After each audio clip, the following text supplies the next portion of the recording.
ఉమ్మడి కరీంనగర్ జిల్లాలో సర్ ప్రక్రియ గందరగోళంగా మారింది. ఫారాలు నింపడంపై స్పష్టత లేకపోవడంతో ఓటర్లు కన్ఫ్యూజ్ అవుతున్నారు. కొన్ని ప్రాంతాల్లో ఇప్పటికీ ప్రక్రియ పూర్తి కాలేదు. ఇక BLOలకు కూడా అవగాహన లేకపోవడంతో serial number, polling station details నమోదు చేయాల్సి రావడం సవాలుగా మారింది.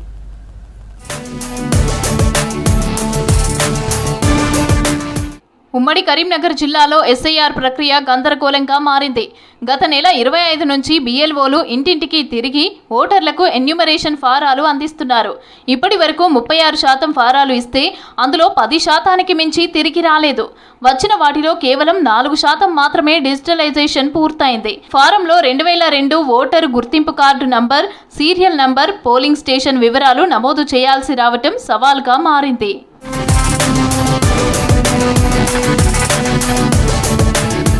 2009లో జరిగిన నియోజకవర్గాల పునర్విభజనతో అప్పట్లో ఒక నియోజకవర్గంలో ఉన్న గ్రామాలు ఇప్పుడు వేరే నియోజకవర్గాల్లోకి మారాయి. పాత వివరాలు సేకరించడం ఓటర్లకు గగనంగా మారింది. ఫారాలు సక్రమంగా నింపకపోతే ఎక్కడ ఓటు హక్కు పోతుందోనని ఓటర్లు తీవ్ర ఆందోళన చెందుతున్నారు. స్మార్ట్ ఫోన్ వాడకం తెలియని వృద్ధులు, నిరక్షరాస్యులు మరింత ఇబ్బంది పడుతున్నారు. మేడం గారు, మేము బాగా తిప్పలవుతుంది. మాకు రాష్ట్రానికి చాలా ఇబ్బందికరం అవుతుంది. నంబర్ 2002 ఓటర్ లిస్ట్ అంటే అక్కడి నుంచి ఇక్కడ చూసుడు, తండ్రి పేరు, సన్నాపులు, తండ్రి పేరు, బంధువుల పేర్లు ఇవన్నీ రాష్ట్రానికి బాగా ఇబ్బంది అవుతుంది. ఇక్కడికి వచ్చి మేడంతో నింపించుకుందని ఇక్కడికి వచ్చాము. చాలా ఇబ్బందికరం, వెనుకలాడుతుంది మేడం గారు. బాగా తిప్పలవుతుంది. ఎన్ని రోజులది, ఎక్కడ వేసిండ్రు, మీరు ఏం కథ అని అన్ని నంబర్లు కావాలని అడుగుతుంది మేడం గారు. అవి దొరకటం లేదు, బాగా ఇబ్బందికరం అవుతుంది. దాని సంగతి మీరు ఏదైనా చేయండి సార్. మేము ఇక్కడ గ్రామ పంచాయతీలో ఇప్పుడు 4 రోజులే కూర్చుంటున్నాం. వాళ్ళకి ఏంటంటే వాళ్ళు 2002 అన్న వరకు వాళ్ళు తల్లిదండ్రులు ఎక్కడ రాసేది ఎక్కడ అని తెలుస్తలేదు వాళ్ళకు. మేము చెప్పినా కానీ వాళ్ళు కొంతమంది రాసినా వాళ్ళు తప్పులు చేస్తారు. మాకు ట్రైనింగ్ ఇచ్చారు. ట్రైనింగ్ ఇచ్చినాక మేము చెప్తున్నాం, మంచిగానే చెప్తున్నాం. కానీ వాళ్ళు రాసేటోళ్ళు 2002 మా పేరు ఎక్కడ ఉందో అని వాళ్ళు వెతుకుతారు. కొంతమంది ఇక్కడ ఉన్నోళ్ళు ఇక్కడ మేము రాస్తున్నాం, వాళ్ళు వచ్చినాక నింపుతున్నాం. వాళ్ళు వేరే ఊళ్ళు ఉండే వరకు మేము ఫోన్ చేయన్నా, మేము ఎవరిని అడగాలి అని వాళ్ళు జనాలు అంటారు. మరి మాకు అటాచ్ చేస్తా అన్నారు, ఒకళ్ళు చేయలేదు. మాకు బాగా చాలా ఇబ్బంది అవుతుంది. ఇటు నింపుడు, ఇటు తీసుకునుడు, ఆన్లైన్ కొట్టుడు. నా ఓటు రాలేదు, ఓటు డివైడ్ అయింది. నా ఓటు హైదరాబాద్లో చూపిస్తుంది. నేను ఇక్కడనే ఉంటా. ఓటు వేసిన, నేను ఎమ్మెల్యేకి వేసిన, కౌన్సిలర్కి వేసిన. నా వార్డు 22 వార్డు. నా ఓటు రాలేదు, ఫామ్ రాలేదు, డివైడ్ అయింది. ఫారాలు నింపడంపై పబ్లిక్ స్పష్టత లేకపోవటం, BLOల నుంచి సరైన మార్గదర్శకాలు అందకపోవటం ఇబ్బందులు ఎదురవుతున్నాయి. కొన్ని ప్రాంతాల్లో ఇప్పటికీ ఇంటింటికి సర్వే పూర్తి కాకపోవడంతో ఓటర్లు అయోమయానికి గురవుతున్నారు. BLOలు కూడా ప్రజలకు అవగాహన లేక ఇబ్బందులు ఎదురవుతున్నాయని చెప్తున్నారు. ఫారం నింపడంలో చాలా మందికి అవగాహన ఉండటం లేదంటున్నారు. మా దగ్గర మెయిన్ ప్రాబ్లం ఏంటంటే వేరే ఊరు నుంచి వెళ్ళి పెళ్లి చేసుకొని వచ్చిన అమ్మాయిలకు మెయిన్ కష్టంగా ఉన్నది. వాళ్ళకి 2002 డీటెయిల్స్, వాళ్ళ అమ్మ వాళ్ళ ఊరు నుండి BLO నెంబర్ తెలియదు. అక్కడ ఊరు వాళ్ళు ఎవరు పరిచయం లేరు. ఒకరు మైగ్రేటెడ్ వెళ్ళిపోయారు. అక్కడ నుంచి డీటెయిల్ తెప్పించడం చాలా కష్టంగా ఉంది సార్. ఇక్కడ అదే అమ్మాయిలు ఇక్కడ పెళ్ళి వచ్చిన ఆడపడుచులందరికీ చాలా ఇబ్బంది ఉంది, చాలా కన్ఫ్యూజ్ అవుతారు. ఇప్పుడు 8వ డివిజన్ అయింది, అప్పుడు కాన్స్టిట్యున్సీ కరీంనగర్ ఉండే, ఇప్పుడు మనకొండ అయింది. కానీ కాకపోతే ఏంటంటే ఇది చాలామంది తెలుస్తలేదు. ఎందుకంటే ఇవి ఇచ్చి ఏంటి అంటారు చాలామంది. అంటే తెలియని వాళ్ళు చాలామంది ఉన్నారు, ఇంటికాడ ఇచ్చిపోతారు. కాకపోతే ఎవరికి అర్థమవుతలేదు ఇది. కాకపోతే ఏంటంటే ఇక్కడ ఉన్న ఆశా వర్కర్లు అయినా ప్లస్ మున్సిపల్ సిబ్బంది అయినా వీళ్ళు చూసుకొని వాళ్ళకు చెప్పాలి. చెప్తేనే వాళ్ళకి ఏమన్నా తెలుస్తుంది. ఎందుకంటే చాలామంది ఎవరు చెప్తలేరు, ఏం తెలుస్తలేదు. చేలుగా వీళ్ళు వచ్చేసరికి ఇంటికి వచ్చి ఫామ్లు ఇచ్చుకుంటూ వెళ్ళిపోతారు. కనీసం వాళ్ళు అక్కడ ఉండి చెప్పి వాళ్ళు తెలియని వాళ్ళకు, ఇప్పుడు ముసలి వాళ్ళు తెలియని వృద్ధాపులు ఉంటారు, వాళ్ళు కనీసం వాళ్ళకి అక్కడ ఉండి ఫామ్ నింపి ఇదే విధంగా ఇదే ఇలా ఉంది అని ఎవరు లేని వాళ్ళు ఉంటారు. చదువుకోవడంలో వీళ్ళు ఉండరు. వాళ్ళకు అటువంటి అవగాహన కల్పించి దగ్గరుండి నింపించి ఇంటింటికి పోయి ఒక 10 నిమిషాలు కేటాయించి సమయం ఇచ్చి నింపిస్తే బాగుంటుందని మేము కోరుకుంటున్నాం. SIR సర్వేపై ప్రజల్లో అనేక సందేహాలు వ్యక్తమవుతున్నాయి. ఓటర్ల సందేహాలను తీర్చేందుకు కరీంనగర్ నగరంలోని 8వ డివిజన్లో ప్రత్యేక హెల్ప్ డెస్క్ను ఏర్పాటు చేశారు. BLO supervisor, revenue inspector Lakshmareddy స్వయంగా ఓటర్లకు మార్గనిర్దేశం చేస్తూ ఫారాలు పూర్తి చేయిస్తున్నారు. హెల్ప్ డెస్క్ ద్వారా ఓటర్లకు సహాయం అందిస్తున్నారు. మీడియా ద్వారా కూడా, సోషల్ మీడియా ద్వారా ఎంత ప్రచారం చేసినప్పటికీ కొంత ఓటర్లు అనేది కొంత గందరగోళానికి గురయ్యేది వాస్తవం. 2002లో మనకు ఓటు ఉన్నట్లయితే మన పేరే ఉంటుంది ఓటు. కంది రాజిరెడ్డి ఎగ్జాంపుల్ తీసుకుంటే కంది రాజిరెడ్డి, ఆయన ఎపిక్ నంబర్ అందుబాటులో ఉంటే రాయొచ్చు. ఎపిక్ నంబర్ అప్పటిదా ఇప్పటిదా సార్? అప్పటిదే 2002 ఓటర్ లిస్టు మనం ఉన్నది మన దగ్గర PDF. అది ఉందని చూస్తాం. అక్కడ బంధువు పేరు ఏమున్నది, వెంకటరెడ్డి ఉన్నది. ఈ వెంకటరెడ్డి రాజిరెడ్డికి ఏమవుతాడు, తండ్రి. అప్పటి జిల్లా కరీంనగర్, ప్రస్తుతం తెలంగాణ. ఆ శాసనసభ నియోజకవర్గం అప్పుడు కరీంనగర్, దాని నంబర్ వచ్చేసి 254. భాగం సంఖ్య అంటే పిఎస్ నంబర్, అప్పటి పిఎస్ నంబర్ 214. అందులో ఈ ఓటర్ యొక్క సీరియల్ నంబర్ 950. అంటే ఇక్కడ ఈయన జాబితా పాత 2002 ఉన్నట్టు రాస్తారు, ఇక్కడ ప్రెజెంట్ రాస్తారు. ఫారాలు సక్రమంగా నింపకపోతే ఓటు పోతుందని ఓటర్లలో ఆందోళన నెలకొంది. అయితే ఓటర్ల సందేహాలకు సమాధానాలు చెప్పడానికే ఎక్కువ సమయం పడుతుందని అంటున్నారు పిఎల్ఓలు. గ్రామాల్లో నెట్వర్క్ సరిగ్గా లేక క్యూఆర్ కోడ్ యాప్లలో స్కాన్ చేసేటప్పుడు సమస్యలు వస్తున్నాయంటున్నారు.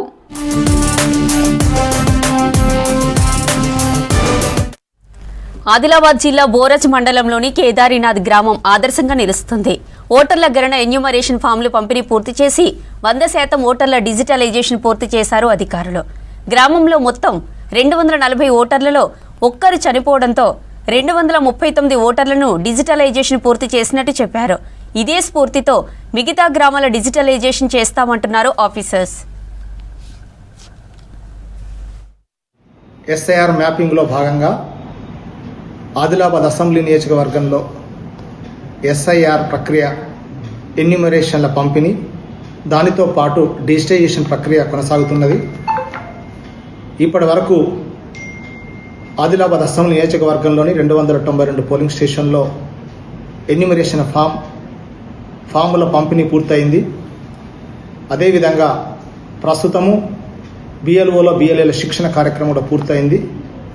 ప్రస్తుతము ఇప్పుడు ప్రతి బిఎల్ఓలు ప్రతి ఇంటింటికి వెళ్ళి ఆ నింపినటువంటి ఆ ఫారంలను తీసుకున్న డిజిటైజేషన్ ప్రక్రియ వేగంగా సాగుతున్నది. అందులో భాగంగా ముఖ్యంగా బోరాజ్ మండలంలోని కేదార్పూర్ గ్రామం పోలింగ్ స్టేషన్లో 240 ఓటర్లకు గాను 239 ఓటర్ల ఫాముల పంపిణీతో పాటు డిజిటైజేషన్ పంపిణీ కూడా పూర్తయింది. అదేవిధంగా ఇదే స్ఫూర్తితో మిగతా 292 పోలింగ్ స్టేషన్లో కూడా మొత్తం ప్రాసెస్ని ప్రక్రియను ఈ గడువులోగా అంటే జూలై 24వ తేదీలోగా ఈ డిజిటైజేషన్ కూడా ప్రక్రియను పూర్తి చేస్తాం. దీనికి ప్రతి ఒక్కరూ బిఎల్ఓలు, బిఎల్ఏలు, రాజకీయ పార్టీ ప్రతినిధులు, ప్రజలు, మీడియా మిత్రులు అందరూ సహకరించాలని. భద్రాద్రి కొత్తగూడెం జిల్లా అశ్వారావుపేటలో అరుదైన సంఘటన చోటు చేసుకుంది. పెళ్లిపీటలపైన వరుడు నాగేంద్రకు ఓటర్ నమోదు, సవరణ ఫామ్ అందజేశారు బూత్ లెవెల్ ఏజెంట్. వేదాంతపురం గ్రామంలో మహాలక్ష్మి, బజార్ దంపతుల కుమారుడు నాగేంద్ర లక్ష్మీ స్వాతి వివాహం వైభవంగా జరిగింది. సర్ ప్రక్రియలో భాగంగా ప్రభుత్వ బూత్ లెవెల్ అధికారి పెళ్లిపీటలపైనే వరుడు నాగేంద్రకు ఓటర్ నమోదు, సవరణ ఫామ్ అందజేశారు. బీఆర్ఎస్ బూత్ లెవెల్ ఏజెంట్ స్వయంగా వివరాలు నమోదు చేసి పెళ్లి మండపంలోనే ఫామ్ పూర్తి చేయించారు.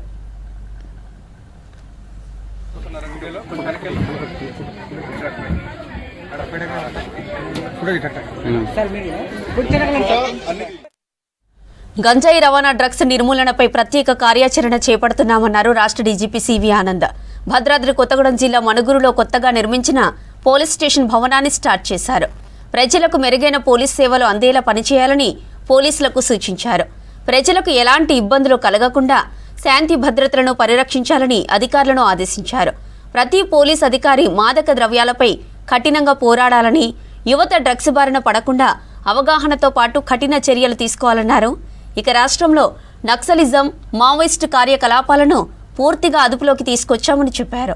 మాదక ద్రవ్యాలు, సైబర్ నేరాలు, రోడ్డు ప్రమాదాల నియంత్రణపై ప్రత్యేక దృష్టి సారించాలని అధికారులకు సూచించారు డీజీపీ సివి ఆనంద్. కాపాడుకునే విధంగా ఒక కార్యాచరణ అనేది రూపొందించి దీనిపైన కఠినంగా వ్యవహరించబోతున్నాము. ఇప్పటికే ఈగిల్ లాంటి సంస్థని ఏర్పాటు చేసి జిల్లాల ఎస్పీలు, సిపిలు అందరూ కూడా ప్రతి ఒక్క హోంగార్డ్ దగ్గర నుండి డీజీపీ వరకు ఈ డ్రగ్స్ పైన ఒక పోరాటం లాంటిది చేయకపోతే మనందరికి కూడా సమాజంలో ప్రతి ఒక్కరికి కూడా చాలా కఠినంగా ఉంటుందని మనం అందరికి తెలుసు. మన యువకులు వచ్చే తరం ఏదైతే ఉందో వారికి కూడా దానికి బానిసలు కాకుండా చర్యలు చాలా తీసుకోవాలి. తీవ్రవాదుల కన్నా ఎక్కువ వారిని మేము పరిగణించి వారిపైన కఠినంగా వ్యవహరించే. సర్కార్ బడిలో అడ్మిషన్ కోసం సిఫార్సులు, ప్రజాప్రతినిధుల ఫోన్లు, స్కూల్ ముందు క్యూ లైన్లు ఇవన్నీ సాధారణంగా కార్పొరేట్ స్కూళ్లలో కనిపించే దృశ్యాలు. కానీ నల్గొండలోని బొట్టుగూడ ప్రభుత్వ పాఠశాలలో ఇదే పరిస్థితి నెలకొంది. ఒకప్పుడు శిథిలావస్థలో ఉన్న ప్రభుత్వ పాఠశాల ఇప్పుడు జిల్లాలోనే డిమాండ్ ఉన్న విద్యా సంస్థగా మారింది. సీట్లు పూర్తిగా భర్తీ కావడంతో నో అడ్మిషన్ బోర్డులు పెట్టినా పిల్లలకు సీటు కోసం తల్లిదండ్రులు ఇంకా పాఠశాల చుట్టూ తిరుగుతూనే ఉన్నారు.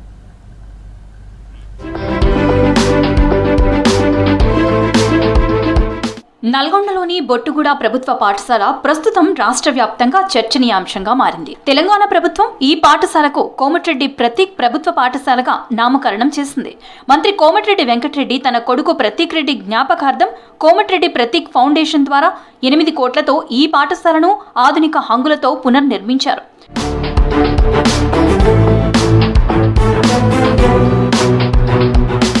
అత్యాధునిక సదుపాయాలతో రూపొందించిన ఈ పాఠశాలలో ఏసీ తరగతి గదులు, డిజిటల్ లెర్నింగ్ సదుపాయాలు, కంప్యూటర్ ల్యాబ్, లైబ్రరీ, ఆడిటోరియం, క్రీడా వసతులు అందుబాటులో ఉన్నాయి.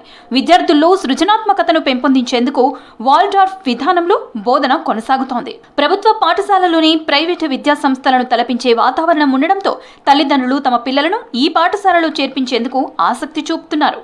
ఈ బొట్టుగూడ స్కూల్ని డెవలప్ చేయడం జరిగింది. ఇది ఇనిషియల్గా 300 ఉండేది, ఇప్పుడు దాదాపు 600 స్టూడెంట్స్ దాటిపోయింది. ఇంకా దాదాపు 3,000 మంది స్టూడెంట్స్ వెయిటింగ్ లిస్ట్లో ఉన్నారు. సో మనం అంటే నో అడ్మిషన్, ఎందుకంటే ఇక్కడ అకామిడేషన్ కూడా లేదు. మనం కూడా మంచి క్వాలిటీ ఇవ్వాలి. ఒక స్టూడెంట్ ఒక క్లాస్లో ఓన్లీ 30 to 40 స్టూడెంట్సే ఉండాలి అనేటువంటిది ఏం పెట్టుకున్నాం.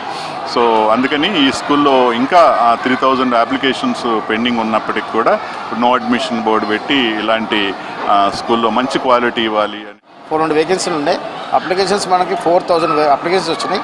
దాంట్లో స్లాటరీ సిస్టమ్తో తీసి మేము వెయిటింగ్ లిస్ట్ వాళ్ళు కూడా ఇచ్చాము. అందరికీ సాటిస్ఫై చేసాము. మొత్తం హ్యాపీగా సమానంతా కూర్చొని మేము వర్కౌట్ చేయడం జరిగింది. మొత్తం అన్ని క్లాసులు ఫిలప్ అయినాయి. ఇంకా డిమాండ్ ఉంది, మాకు ప్రజావాణిలో చాలా డిమాండ్ ఉంది. ఇంకా చాలా అప్లికేషన్స్ అంటే అడుగుతూ ఉన్నారు. మేము ఇవ్వలేని పరిస్థితి, ఎందుకంటే ఒకటి 45 సెక్షన్, ఒకటి 25 సెక్షన్స్, అంటే ఒకటి మాకు 20 రూమ్స్ ఉన్నాయి, కంప్యూటర్ ల్యాబ్స్ ఉన్నాయి, మళ్ళీ మాకు గేమ్స్ ఉన్నాయి, గేమ్స్ రూమ్ ఉంది, మళ్ళీ మీకు డ్యాన్స్ ప్రోగ్రామ్ కూడా పెడుతున్నాము. అవి మళ్ళీ ఏఐ, మళ్ళీ ఎక్స్ఐ మొత్తం కంప్యూటర్ కూడా నేర్పించడానికి ఇన్స్ట్రక్షన్స్ వస్తున్నారు. అడ్మిషన్ల ప్రక్రియ ప్రారంభమైనప్పటి నుంచి ఊహించని స్థాయిలో దరఖాస్తులు వచ్చాయి. నల్గొండ జిల్లాతో పాటు పరిసర ప్రాంతాల నుంచి పెద్ద సంఖ్యలో తల్లిదండ్రులు తమ పిల్లలను ఈ పాఠశాలలో చేర్పించారు. సీట్లు పూర్తిగా నిండిపోవడంతో పాఠశాల యాజమాన్యం నో అడ్మిషన్ బోర్డుని ఏర్పాటు చేసింది. అయితే సీట్లు లేవని బోర్డు పెట్టినా ప్రతిరోజు తల్లిదండ్రులు పాఠశాలలకు వచ్చి అవకాశం ఉందేమోనని ఆరా తీస్తూనే ఉన్నారు.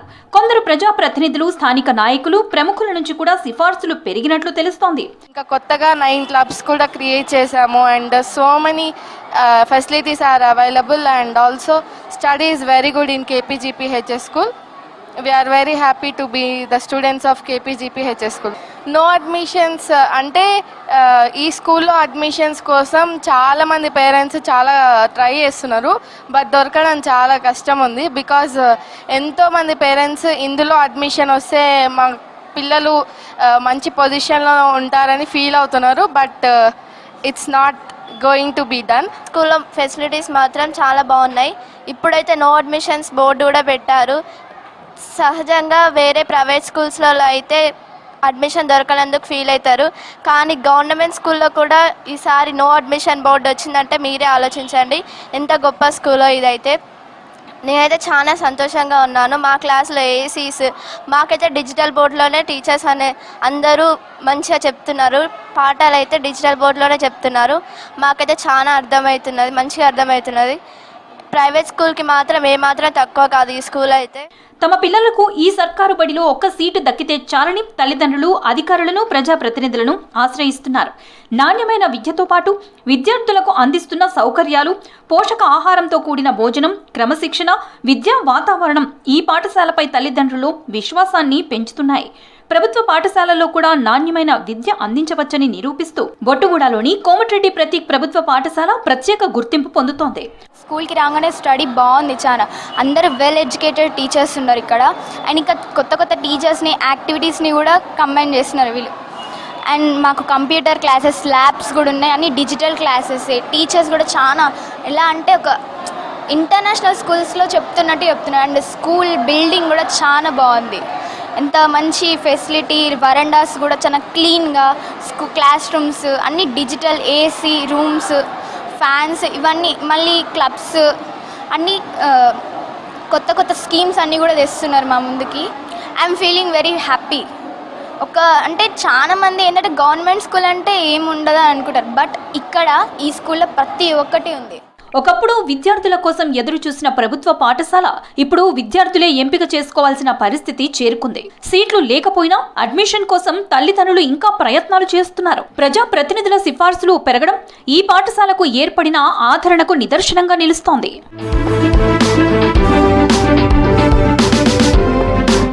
గ్రామీణ యువతకు ఆటలపై ఆసక్తి పెంచి ఇంటర్నేషనల్ లెవెల్ ప్లేయర్లను తయారు చేస్తామని గత బీఆర్ఎస్ సర్కార్ ఎంతో ఆర్భాటంగా తెలంగాణ క్రీడా ప్రాంగణాలు ఏర్పాటు చేసింది. అందుకోసం లక్షల రూపాయలు ఖర్చు పెట్టింది. కానీ పిల్లలు ఆడుకోవాల్సిన గ్రౌండ్లలో పశువులు, పందులు స్వైర విహారం చేస్తున్నాయి. కొన్ని చోట్ల ఏకంగా శ్మశానాల పక్కన కాలువగట్ల పొంటి ఈ గ్రౌండ్లు కట్టడంతో అక్కడికి పోయి ఆడుకోవడానికి పిల్లలు జంకుతున్నారు.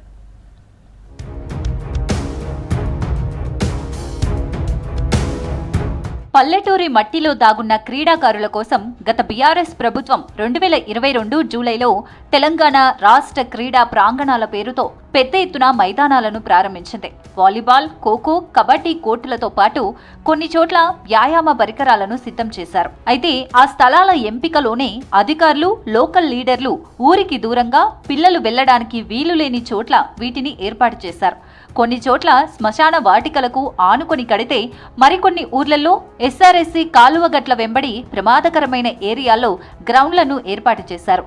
దీంతో ఆ గ్రౌండ్లలో ఆడుకునేందుకు పిల్లలు వెళ్లడం లేదు. ఊరి చివర్లో అది ప్రజలకు పిల్లవాళ్ళకు కూడా ఉపయోగపడని ప్లేస్లలో ఎస్ఆర్ఎస్పీ ల్యాండ్ అన్నది నా గ్రామ పంచాయతీ పరిధిలో ఎస్ఆర్ఎస్పీ కేనాల మీద కట్టారు. అది ఎవరికి ఉపయోగపడుతుంది, ఎందుకు, అది ఆ క్రీడా కట్టేందుకు, ఆ నిధులు వేస్ట్ చేసడం ఎందుకు?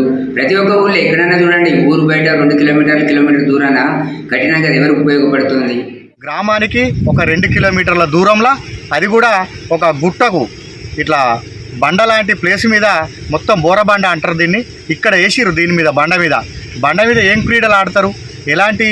ఎలాంటి ఆటలకు తావు లేని ప్లేస్లో వేసి నిధులు దుర్వినియోగం తప్ప వేరే ఇలాంటిది లేదు. ఏదో తూతూ మంత్రంగా గ్రామానికి క్రీడా ప్రాంగణం ఇచ్చినమా లేదా అన్నట్టు ఓన్లీ బోర్డులకే పరిమితమైంది. పక్కా ప్లే గ్రౌండ్ ఏర్పాటు చేయాలంటే కనీసం ఎకరం ఖాళీ స్థలం ఉండాలి. కానీ ఉమ్మడి కరీంనగర్ జిల్లాలో చాలా చోట్ల పావెకరం స్థలం కూడా లేకుండానే క్రీడా ప్రాంగణం అంటూ బోర్డు తగిలించి చేతులు దులుపుకున్నారు గత పాలకులు. స్థలాలు దొరకని చోట్ల ఆల్రెడీ స్కూళ్లలో ఉన్న పాత ఆట స్థలాలకే ఈ కొత్త బోర్డులు తగిలించారు.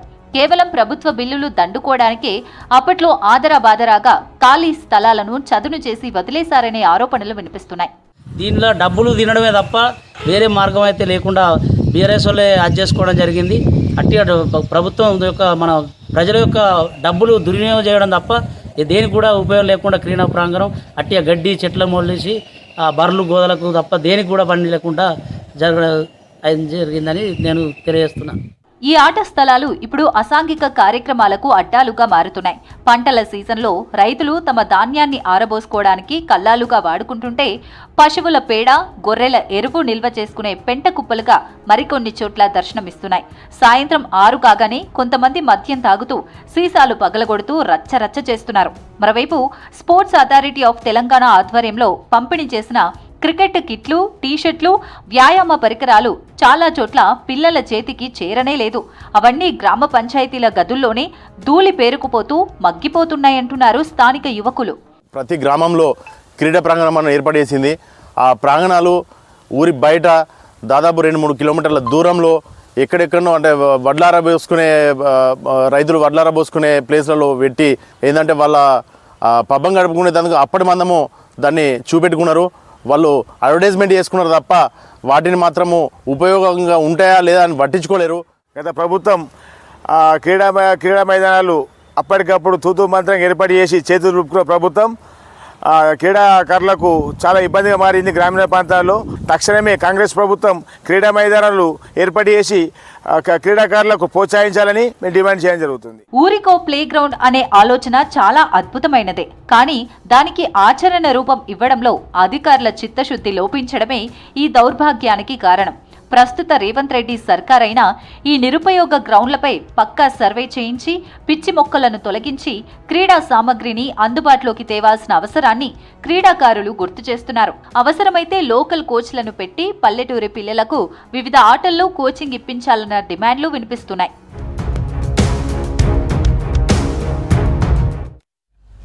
రైతులకు సకాలంలో యూరియా అందించాలనే లక్ష్యంతో రాష్ట్ర సర్కార్ తీసుకొచ్చిన ఫర్టిలైజర్ బుకింగ్ యాప్ అద్భుతమైన ఫలితాలను ఇస్తుంది.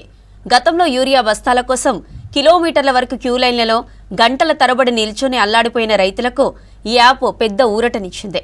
అయితే కేవలం రైతులకు మాత్రమే యూరియా దక్కాలనే లక్ష్యంతో తెచ్చిన ఈ యాప్ నిబంధనలు పక్కదారు పట్టించి కాసులు వెనకేసుకోవాలనుకునే అక్రమార్కులు ఆట కట్టిస్తున్నారు. ఇటీవల సిద్దిపేట జిల్లాలో యూరియా అక్రమ రవాణా ఉదంతం, దానిపై అధికారులు తీసుకున్న తక్షణ చర్యలు ఈ యాప్ యొక్క ఆవశ్యకతను, అధికారుల సమర్థతను నిరూపిస్తున్నాయి.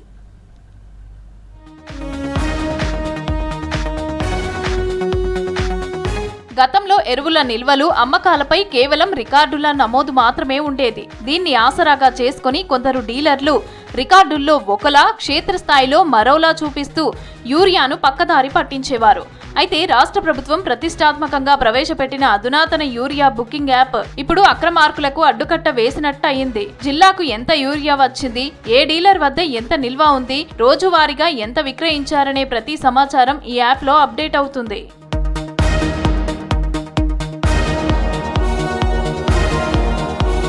సిద్దిపేట జిల్లాలోని కొన్ని ఫర్టిలైజర్ షాపులలో ఉన్న స్టాక్కు, యాప్లో చూపిస్తున్న స్టాక్కు, గోడౌన్లలో ఉన్న అసలు స్టాక్కు తేడాలు రావటాన్ని అధికారులు యాప్ ద్వారా పసిగట్టారు.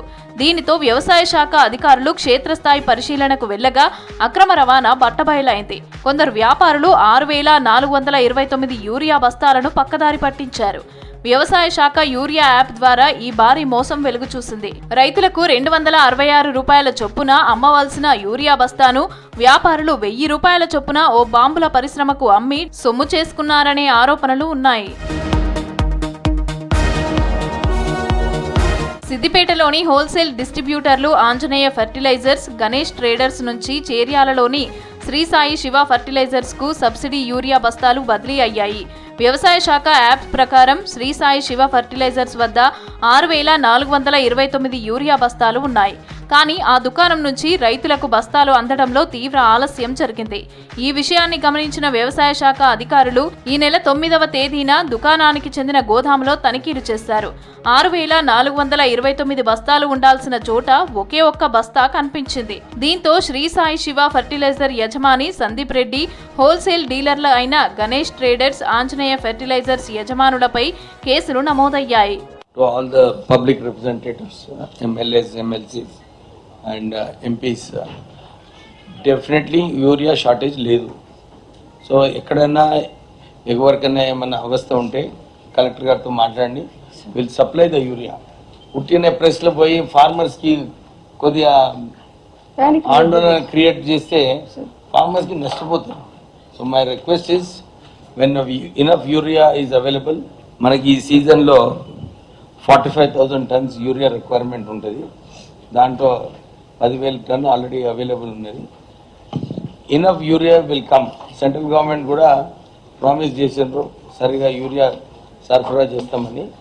ఏమైనా షార్టేజ్ ఎక్కడైనా ఏదో ఒకటి 2 చోట్ల షార్టేజ్ ఉంటే కలెక్టర్ గారికి ఫోన్ చేయండి, విల్ సెట్ ఇట్ రైట్. పుట్టిన దాన్ని కొద్దిగా హైప్ చేస్తే ఫార్మర్ విల్ గెట్ ఎఫెక్టెడ్. మరోపక్క యూరియా బస్తాలు పక్కదారి పట్టించినా పట్టించుకోకుండా విధి నిర్వహణలో నిర్లక్ష్యంగా వ్యవహరించిన చేర్యాల వ్యవసాయ శాఖ అధికారిని ఉన్నతాధికారులు మరో విభాగానికి బదిలీ కూడా చేశారు.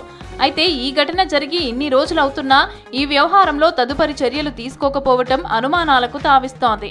వ్యాపారులు 3,000 ఎకరాలకు సరిపడా యూరియాను దారి మళ్లించారని, ఇప్పుడు తమ పంటల పరిస్థితి ఏంటని రైతులు ఆందోళన చెందుతున్నారు.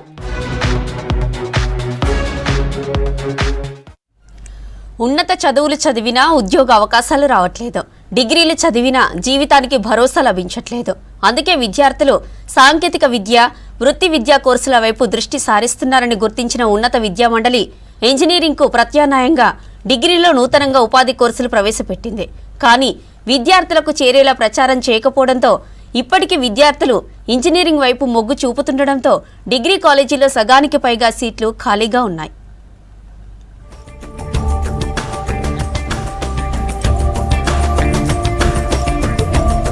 వరంగల్ కేయూ పరిధిలోని ఉమ్మడి వరంగల్, ఖమ్మం, ఆదిలాబాద్ జిల్లాల్లోని ప్రభుత్వ, ప్రైవేటు, ఎయిడెడ్ కళాశాలలు 267 ఉన్నాయి. అందులో వివిధ డిగ్రీ కోర్సులన్నీ కలిపి 98,980 సీట్లు ఉన్నాయని కేయూ అధికారులు చెబుతున్నారు. ఇంటర్ పూర్తి చేసిన విద్యార్థులు ఇంజనీరింగ్ కాలేజీల్లో చేరుతూ ఉండటం వల్ల డిగ్రీలో అడ్మిషన్లు తగ్గిపోతున్నాయని ఉన్నత విద్యా మండలి గుర్తించింది.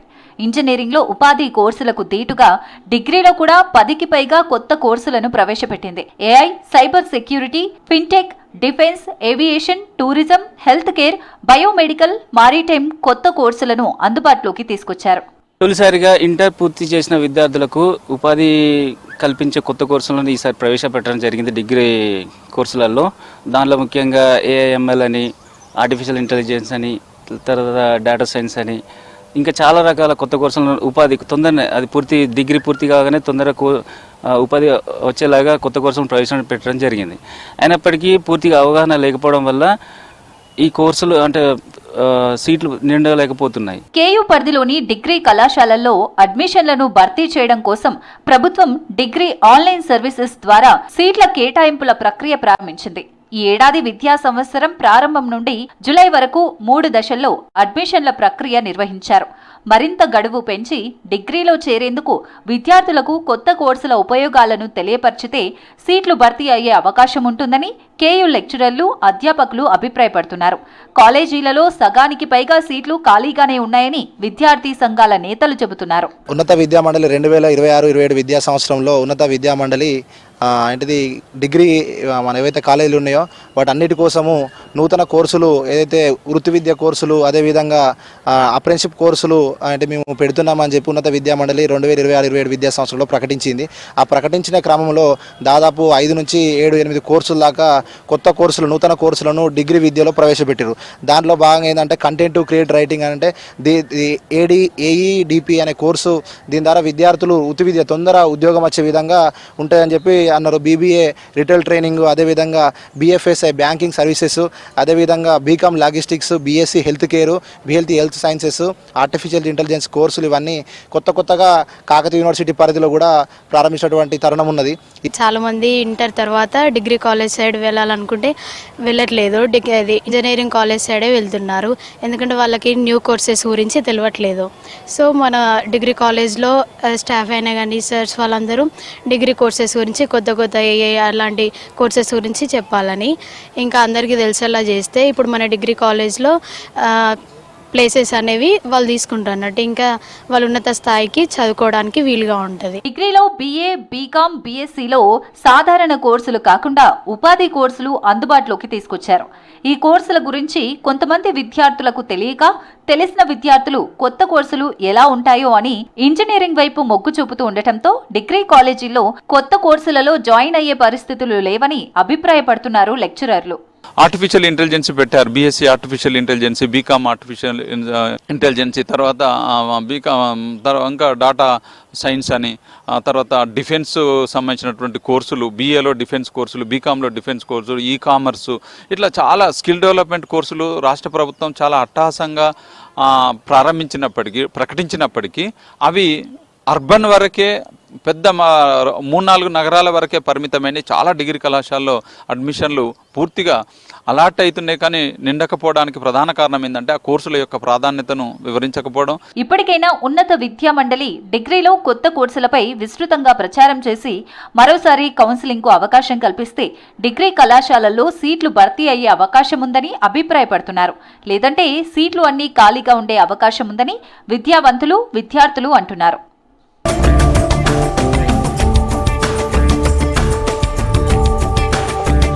అదో చిన్న పట్టణం. అక్కడ 3 రాష్ట్రాల సంస్కృతి ఉంటుంది. చారిత్రాత్మక దేవాలయాలున్నాయి. మహారాష్ట్ర, కర్ణాటకలకు పెళ్లి సంబంధాలు ఇచ్చిపుచ్చుకునే సంస్కృతి ఉంది. అయితే అంత చిన్న పట్టణంలో ఏకంగా 3 రైల్వే స్టేషన్లు కూడా ఉన్నాయి. కానీ గత కొన్నేళ్లుగా రైల్వే ప్రయాణాలకు మాత్రం ఇబ్బందులు ఎదురవుతున్నాయి. మరి ఆ పట్టణమేంటో చూద్దామా?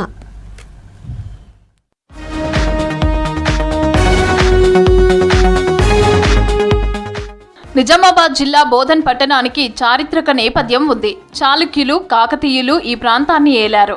తర్వాత బ్రిటిష్ కాలంలో రైల్వే స్టేషన్ ఏర్పడింది. దక్షిణ మధ్య రైల్వేలో భాగంగా సికింద్రాబాద్ నుంచి బోధన్ వరకు రైల్వే లైన్ నిర్మాణం జరిగింది. ఏసియాలోనే అతిపెద్ద చక్కెర ఫ్యాక్టరీ నిజాం షుగర్స్ ఉన్న సమయంలో రవాణా కొరకు నిజాంలే ఇక్కడికి రైల్వే స్టేషన్ తెచ్చారు. బోధన్లోని రాకాసిపేటలో బోధన్ మొదటి రైల్వే స్టేషన్ ఏర్పడింది. తర్వాత షుగర్ ఫ్యాక్టరీ అవసరాల కోసం శక్కర్ నగర్లోనూ స్టేషన్ను ఏర్పాటు చేశారు. తర్వాత యూపీఏ హయాంలో స్థానికుల అవసరాల కోసం అంబేద్కర్ చౌరస్తా దగ్గర ఉన్న గాంధీ పార్క్ రైల్వే స్టేషన్ ఏర్పాటు చేశారు.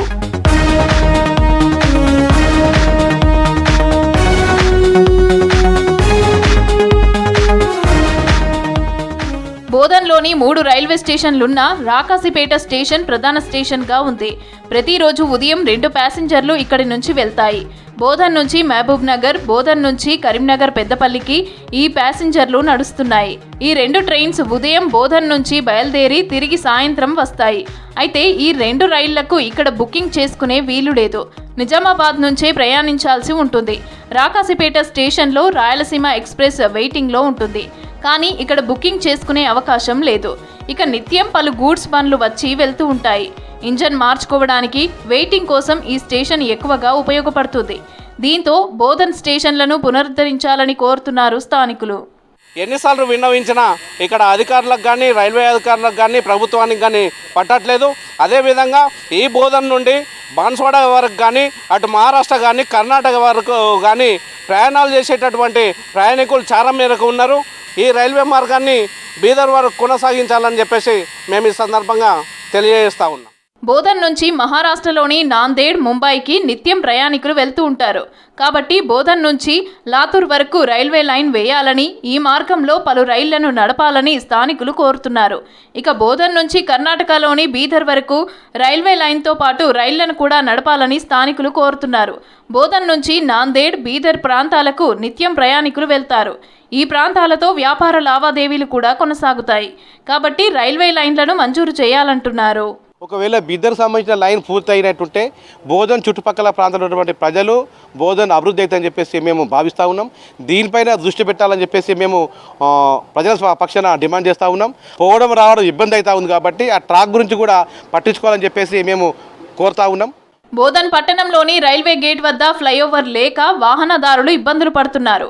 బోధన్కి చెందిన ప్రభుత్వ ఆఫీసులు, విద్యా సంస్థలు అన్ని రైల్వే గేటు దాటి రావాల్సి ఉంటుంది. ఇక్కడ ఎన్నో స్కూళ్ళ బస్సులు కానీ ఒక 5 నిమిషాలు ఇక్కడ గేటు పడితే ఇక్కడ నుంచి అక్కడ దాకా వాచన్పల్లి దాకా కూడా ఈ ట్రాఫిక్ అంతరాయం జరగడం అనేది కూడా ఈ రైల్వే అధికారులు కానీ, ట్రాఫిక్ పోలీసు వాళ్ళకి కానీ, ఈరోజు పేరెంట్స్కి కానీ, మాకు కూడా ప్రతి ఒక్కరికి కూడా ఇబ్బంది అవుతుంది. ఇక్కడ ట్రాఫిక్ సమస్యను నివారించడం కోసం రైల్వే బ్రిడ్జి కడతారా, అండర్ గ్రౌండ్ బ్రిడ్జి కడతారా, ఏదో ఒకటి తొందరగా మొదలు పెట్టాలని చెప్పేసి కోరుతా ఉన్నాం.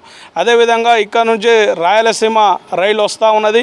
నిజామాబాద్లో ట్రాఫిక్ ఎక్కువైందని చెప్పేసి బోధన పంపిస్తూ ఉన్నారు. ఇక్కడ వాటికి టికెట్లు ఇవ్వాలని చెప్పేసి కోరుతా ఉన్నాం. స్థానిక ఎంపీ అరవింద్ చొరవతో ఇటీవలే రాకాసిపేట వద్ద రైల్వే ఓవర్ బ్రిడ్జ్ నిర్మాణాన్ని పచ్చజెండా ఊపింది కేంద్రం. అయితే పనులను పూర్తి చేస్తే ఒక్క బోధన్ వాసులకే కాదు, సమీప గ్రామాల ప్రజలకు సౌకర్యంగా ఉంటుంది.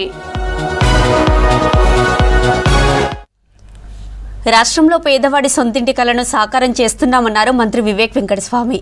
ఇందిరమ్మ ఇండ్లపై లబ్ధిదారులు సంతోషంగా ఉన్నారని చెప్పారు. సిద్దిపేట జిల్లా ములుగులో ఇందిరమ్మ ఇండ్ల పంపిణీలో మంత్రి పొంగులేటితో కలిసి పాల్గొన్నారు. ఇందిరమ్మ ఇండ్ల స్కీమ్ను ప్రధాని మోదీ కూడా మెచ్చుకున్నారని చెప్పారు. బీఆర్ఎస్ 10 ఏళ్ల పాలనలో ఒక్క రేషన్ కార్డు ఇవ్వలేదన్నారు. ఇందిరమ్మ ఇండ్లపై లబ్ధిదారులు సంతోషంగా ఉన్నారన్నారు మంత్రి వివేక్.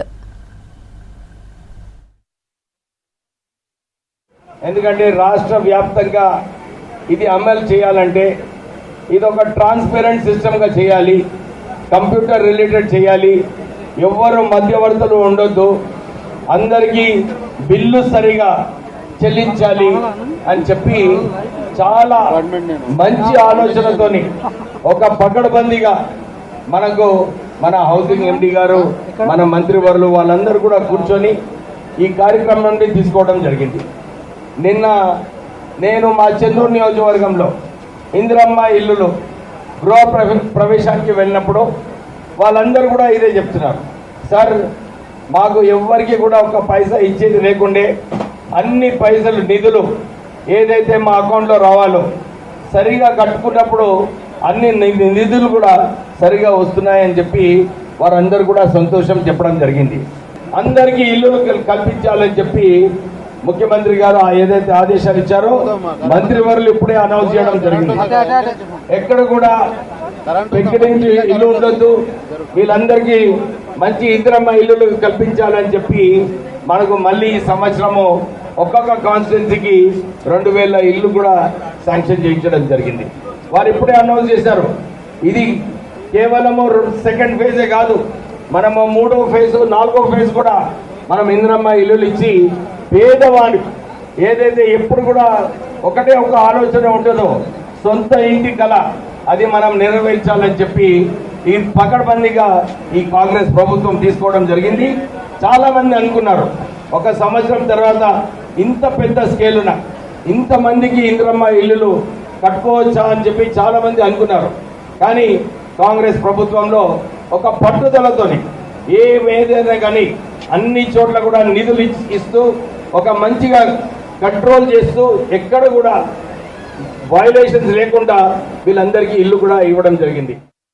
సిద్దిపేట జిల్లా చేరియాల తహసీల్దార్ ఆఫీసులో ఏసీబీ తనిఖీలు కలకలం రేపాయి. 70,000 రూపాయల లంచం తీసుకుంటూ ఏసీబీకి పట్టుబడ్డారు తహసీల్దార్ దిలీప్ నాయక్. నాలా కన్వర్షన్ కోసం రైతును లంచం డిమాండ్ చేశారు తహసీల్దార్ దిలీప్ నాయక్. దీంతో రైతు ఏసీబీని ఆశ్రయించగా పక్కా ప్లానింగ్ ప్రకారం లంచం తీసుకుంటుండగా రెడ్ హ్యాండెడ్గా పట్టుకున్నారు ఆఫీసర్స్. ఘటనపై కేసు నమోదు చేసి దర్యాప్తు చేపట్టారు.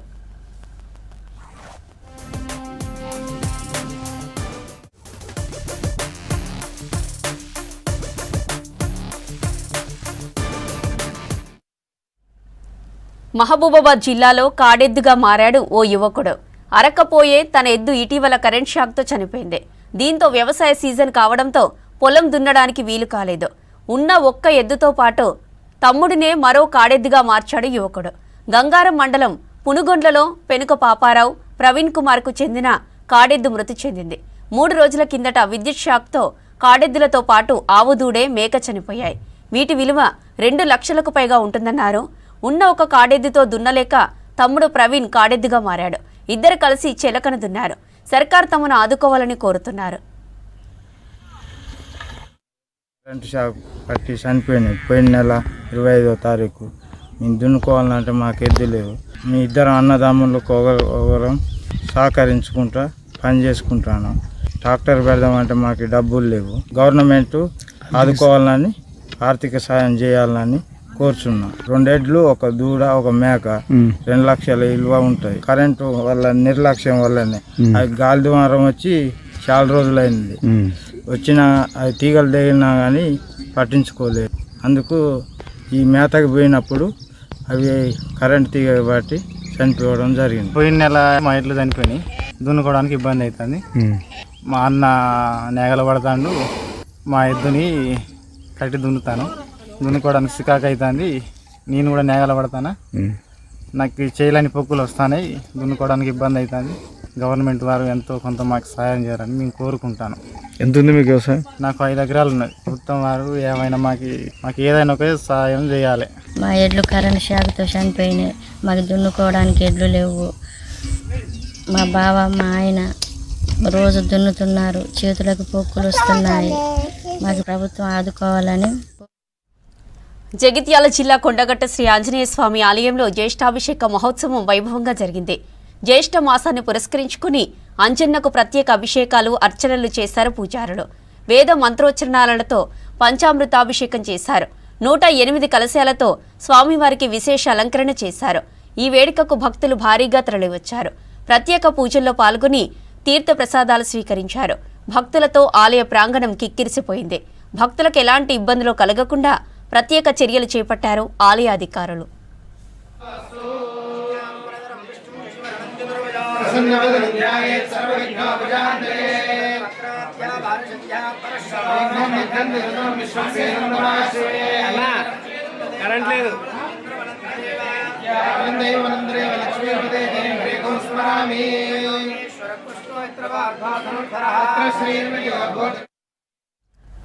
ఆదిలాబాద్ జిల్లా కేంద్రంలో పాత సైలెన్సర్లను రోడ్డు రోలర్తో తొక్కించారు పోలీసులు.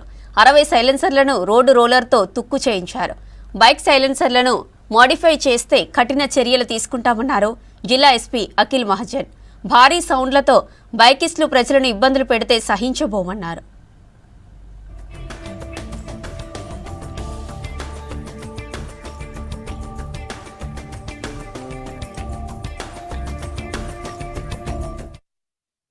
ఆదిలాబాద్ పట్టణంలో మనం ఒక సైలెన్సర్ డ్రైవ్ ఏర్పాటు చేశాము. దాదాపు లాస్ట్ 1 year నుంచి మనం ఈ డ్రైవ్ కంటిన్యూ చేస్తున్నాము. చివరిసారి దాదాపు 350 ఈ సైలెన్సర్స్ మనం డిస్ట్రాయ్ చేశాము. వాళ్ళ బైక్ ఓనర్స్ పైన కూడా కేసు అప్పుడు నమోదైనాయి కొంతమంది పైన. ఈ లాస్ట్ 1 yearలో కూడా దాదాపు 121 మళ్ళీ సీజ్ అయినాయి. ఇప్పుడు చాలా తగ్గినాయి, టౌన్లో కూడా చాలా తగ్గినాయి. చాలా మంచి సపోర్ట్ మనకి ఆదిలాబాద్ పట్టణం వాళ్ళు గురువు వాళ్ళు ఇస్తున్నారు. ఇదే సపోర్ట్ పోలీస్కి కావాల్సింది. ఎందుకంటే ఈ సైలెన్సర్ అంటే మనకి స్కూల్ దగ్గర ఇబ్బంది, మరియు హాస్పిటల్స్ దగ్గర ఇబ్బంది, మరియు కొంతమంది. నిర్మల్ జిల్లా భైన్స పట్టణంలోని వ్యవసాయ మార్కెట్ ఆవరణలో ఓ రైతు నిరసనకు దిగాడు. వేప చెట్టు ఎక్కి ఆందోళన వ్యక్తం చేశాడు. చోండి గ్రామానికి చెందిన రైతు రాజలింగం తేజస్వి సోనం రకానికి చెందిన 9 బస్తాల సోయా విత్తనాలను శివశంకర్ ఫర్టిలైజర్ షాప్లో కొనుగోలు చేశాడు. విత్తనాలు మొలకెత్తకపోవడంతో షాప్కు వెళ్లి ఫిర్యాదు చేశాడు. దీంతో తమకు సంబంధం లేదని, కంపెనీ వారే వస్తారని షాప్ ఓనర్లు చెబుతున్నారన్నారు. దీంతో తనకు న్యాయం చేయాలని షాప్ ముందున్న వేప చెట్టు ఎక్కి నిరసన వ్యక్తం చేశాడు రైతు రాజలింగం.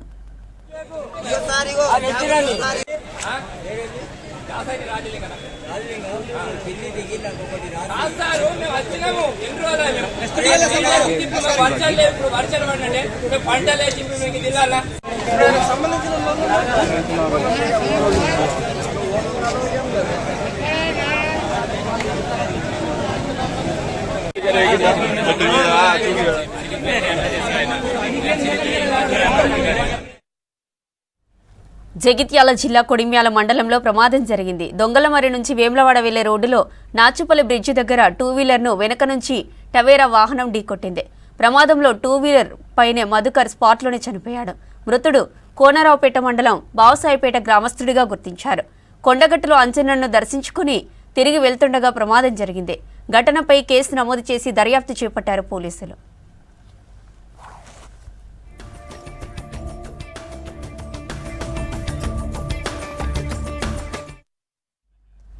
వరంగల్ జిల్లాలో స్కూల్ బస్సెస్లో తనిఖీలు చేపట్టారు ఆర్టీఏ పోలీసు అధికారులు. నర్సంపేటలో ప్రైవేట్ స్కూల్ బస్సులను క్షుణ్ణంగా పరిశీలించారు. స్కూళ్లు రీఓపెన్ కావడంతో విద్యార్థుల భద్రతకు ప్రాధాన్యతనిస్తూ బస్సులను పరిశీలించారు. బస్సుల ఫిట్నెస్, స్పీడ్ గవర్నెన్స్, డ్రైవింగ్ లైసెన్సులను పరిశీలించారు. విద్యార్థులు ప్రమాదాల బారిన పడకుండా ముందస్తు చర్యల్లో భాగంగా తనిఖీలు చేసినట్టు చెప్పారు ఆఫీసర్స్.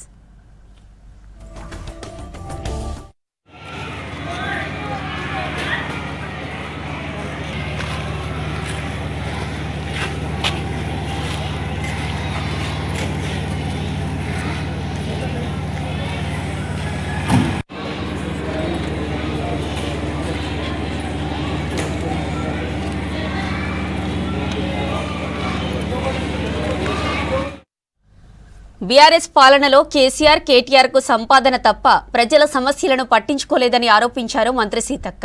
కాళేశ్వరం పేరుతో 1,50,000 కోట్ల రూపాయల గంగపాలు చేశారని ఆగ్రహం వ్యక్తం చేశారు. 10 ఏళ్లు ముఖ్యమంత్రిగా రాష్ట్రాన్ని పాలించిన కేసీఆర్ 3 ఏళ్ల నుంచి అడ్రస్ లేరని విమర్శించారు. అధికారంలో ఉన్నప్పుడు ప్రజలకు ఏమి చేయని బీఆర్ఎస్ నేతలు గొప్పలు చెప్పడం మానుకోవాలని హెచ్చరించారు. ఇక మహబూబాబాద్ జిల్లా కొత్తగూడ మండలంలో మంత్రి సీతక్క పర్యటించారు. కొత్తగూడలో నూతన డిగ్రీ కాలేజ్, మదర్ ఫౌండేషన్ ఆధ్వర్యంలో ఏర్పాటు చేసిన కేంద్రాన్ని ప్రారంభించారు మంత్రి.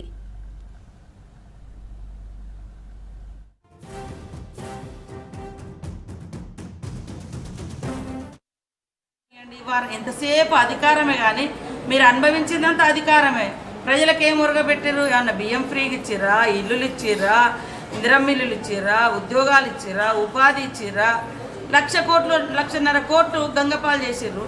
మళ్ళీ ఇప్పుడు వారం ఇస్తే కడతాను. మీరే కదా కట్టిందే, మీరు కదా కాళేశ్వరం కట్టిందే, మీరు కూలిందే మీ హయాంలో. మళ్ళీ మీకు ఇస్తే మీరు చేసేది ఏముంటుంది?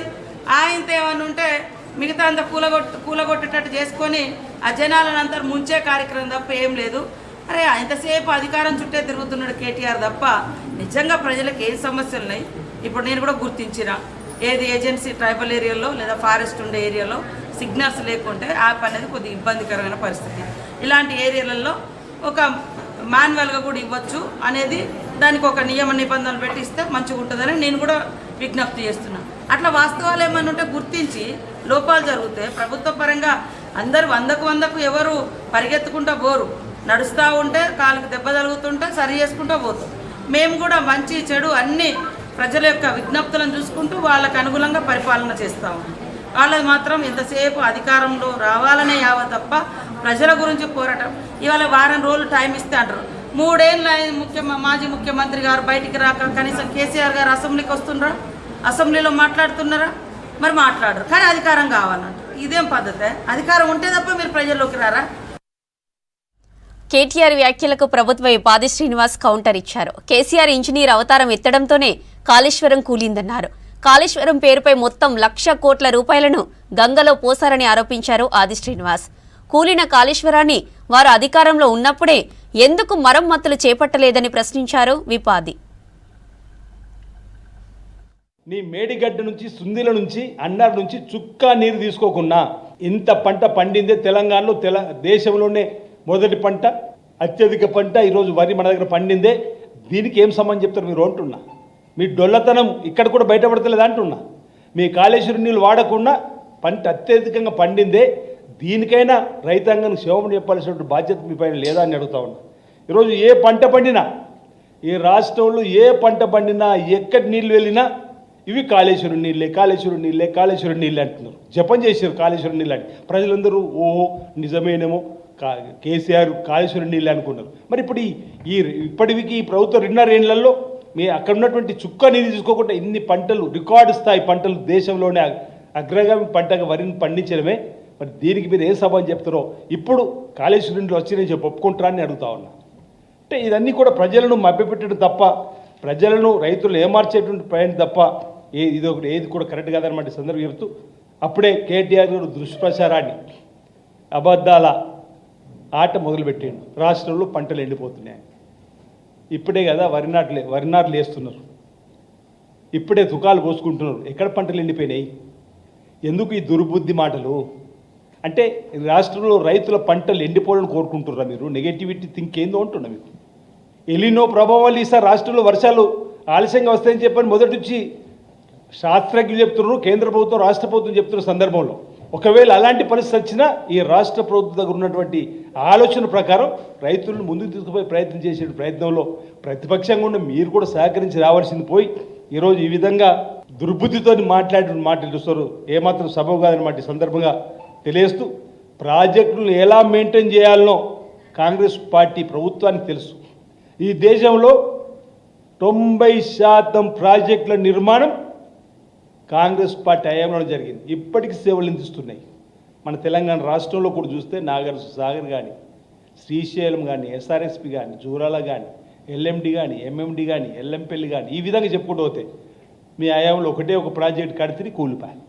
ఆ సేవలు అందిస్తలేదు. దానివల్ల రాష్ట్ర ఆర్థిక పరిస్థితి వెనక్కిపోయి ఈరోజు ఈ విధంగా మీరు మాట్లాడే మాటలు మీరు మాకు పాఠాలు చెప్పాల్సినటువంటి అవసరం లేదన్నమాట సందర్భంగా చెప్తూ, వరంగల్ను ఆర్థికంగా విధ్వంసం చేసిన బీఆర్ఎస్ నేతలు ఇప్పుడు కాంగ్రెస్ సర్కారుపై విమర్శలు చేయడం విడ్డూరంగా ఉందన్నారు వరంగల్ పశ్చిమ ఎమ్మెల్యే నాయిని రాజేందర్ రెడ్డి. వరంగల్ పశ్చిమ నియోజకవర్గంలో అంతర్గత రోడ్లు, డ్రైనేజీల నిర్మాణాలకు శంకుస్థాపన చేశారు. కాళేశ్వరం పేరుతో దోచుకున్నారని ఆరోపించారు. 30,000 కోట్లతో పూర్తయ్యే ప్రాజెక్టును 1,00,000 కోట్లు ఖర్చు చేశారన్నారు. కుడా భూములపై గత సర్కార్ హయాంలో ఆక్రమణలు, అవినీతిపై బీఆర్ఎస్ నేతలు సమాధానం చెప్పాలన్నారు ఎమ్మెల్యే నాయిని రాజేందర్ రెడ్డి. కాళేశ్వరం టూర్ని నిజంగా కూడా చెప్పాలంటే అది విచిత్రం అనిపిస్తుంది. అది కట్టింది వాళ్ళే, కూలగొట్టింది వాళ్ళ హాయంలోనే, దానికి వ్యతిరేకంగా ప్రభుత్వానికి ఓట్లేసింది, మమ్మల్ని గెలిపించింది కూడా అది కూడా ఒక భాగమే కదా. 30,000 కోట్లతో అయిపోయేదాన్ని 1,00,000 కోట్ల చిల్లరకు తీసుకుపోయి రిడిజన్ పేరుతోటి డాక్టర్లు వాళ్ళే, ఇంజనీర్లు వాళ్ళే, వాళ్ళ కుటుంబ సభ్యులే అందరు కలిసి దాన్ని కట్టి ఎలక్షన్లు రాకముందుకే వాళ్ళ ప్రభుత్వంలోనే కూలిపోతే ఒకడొత్తోడు మేము బాంబులు పెట్టినామంటాడు, ఒకడొత్తోడు ఇంకోడు అంటాడు. అసలు దొంగల మూట వీళ్ళందరూ వచ్చిన డబ్బులతోటి ఇంట్లోనే పంచాయతీలు పుట్టే ఆ దోసుకున్న డబ్బులతోటి. మరి ఏ ముఖం పెట్టుకొని మళ్ళీ కాళేశ్వరం పోతాంటో నాకైతే నిజంగా ఇప్పటికి కూడా అర్థం కావట్లే. నేను అందుకే నిన్న కూడా చెప్పిన, ముక్కు నేలకు రాయి ప్రజలకు క్షమాపణ చెప్పు. వరంగల్ జిల్లా ప్రజలకు మీ యొక్క కుటుంబం ధ్వంసం చేసినట్టు వరంగల్ జిల్లాని ఎవరు చేయలే. ఆర్థికంగా కానీ కాకతీయ డైనాసిటీ ఉన్నటువంటి వరంగల్ చరిత్రను కానీ విధ్వంసం సృష్టించను మీరు. ఇలా మీ కుటుంబం ఆఖరికి నీళ్ళలో మునుగుతే 10,000 ఇస్తా అని చెప్పి దొంగ తిరిగా పారిపోయినరు. అదే మేము మా ముఖ్యమంత్రి గారిని 24 గంటలలో తీసుకొచ్చి మొత్తం తిప్పి ఒక్కొక్కరికి కుటుంబానికి 15,000 చొప్పున డబ్బులు ఇప్పించి ఒక్కొక్కరికి రేషన్ 6 కిలోలు ఇచ్చి ముందుకు పోయినటువంటి వాళ్ళం మేము. అట్లాంటిది వాళ్ళు ఎన్ని చెప్పినరు. ఆఖరికి అండర్ గ్రౌండ్ డ్రైనేజ్ ఇస్తే ఇది గెలిపియండి మీకు రాష్ట్ర ఆర్థిక బడ్జెట్ వాళ్ళు పెట్టాను అట్టేపోయిన వాళ్ళు అయ్యా. ఇక్కడ మీ ఆఖరి మీడియా సోదరులే మీరు ఇళ్లలో కూర్చొని వైఫై చూసుకోవచ్చు, ఒక్కొక్కరికి డబుల్ బెడ్రూమ్ ఇస్తా, కాలనీలు కడతా అని చెప్పి ఒక్కరికి డబుల్ బెడ్రూమ్ ఇచ్చారు ఆ పట్టణంలో ఒక్కరికి. మేము ఇవాళ 3,000 ఇందిరమ్మ ఇండ్లు అప్పుడే స్టార్ట్ చేసినటువంటి 1,208 డబుల్ బెడ్రూమ్లు మా హాయంలో మేము ఇవ్వగలిగినాం. ఇవి Telangana updates. Stay tune to V6 news.